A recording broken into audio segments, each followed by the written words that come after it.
आमच्या हिंदुत्ववादी लोकांनी स्टेशन रोड परिसरातील सर्व आमचे हिंदुत्ववादी पोरांनी एक गाडीमध्ये भर धावाने 2 गाय साखळीवरनं घेऊन काही कसाई लोक जात होते आणि अक्षरशः गाईचं पाय हा गाडीच्या बाहेर लटकत होता आणि ते घसरत घेऊन चालले होते। तर स्वतःचा जीव धोक्यात टाकून या पोरांनी आज त्या 2 आमच्या गौमातेंचा जीव वाचवला।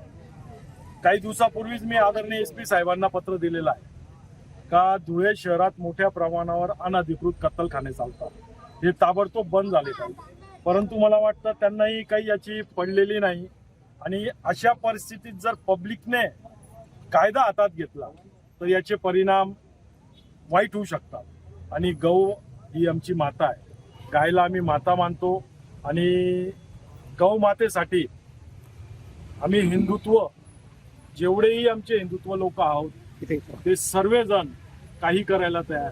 तरी माझी SP साहेबांना परत विनंती आहे का आपण कडक कारवाई करा आणि जे आदरणीय देवेंद्र भाऊंनी जो कायदा आता लागू करून दिलेला आहे त्या यांना मोकोका लावा।